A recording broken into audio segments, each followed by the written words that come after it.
మరి ఫ్రెండ్స్ ఎలాంటి ఫ్రెండ్స్ ఉండాలి? ముగ్గురు ఉండాలి. నువ్వు అడిగిన దాంట్లో ముగ్గురు ఓకే. మిత్రులు. ఒకటి మీ అమ్మా నాన్న. మీ అమ్మా నాన్న నీకు చేదోడు వాదోడుగా ఉండాలి. వాళ్ళతో ఫ్రెండ్షిప్ చేయి. నీకు ఏదైనా స్ట్రెస్ వస్తుంటే అమ్మతో మాట్లాడు. స్ట్రెస్ వస్తుంటే నాన్నతో మాట్లాడు. స్ట్రెస్ వస్తుంటే మ్యూజిక్ విను. స్ట్రెస్ వస్తుంటే కుక్క పిల్ల ఉంటే పెంచుకో, కుక్కలుంటే దాంతో ఆస్వాదించి. ఇప్పుడు చెప్పు. అందుకని నా దృష్టిలో ఫ్రెండ్స్ అంటే అమ్మా నాన్న అయి ఉండాలి.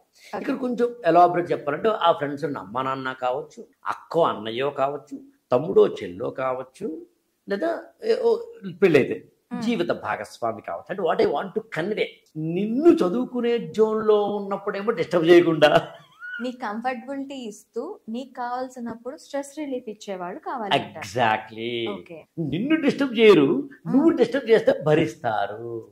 IAS for all ఛానల్ని సబ్స్క్రైబ్ చేసుకోండి, లైక్ చేయండి, షేర్ చేయండి.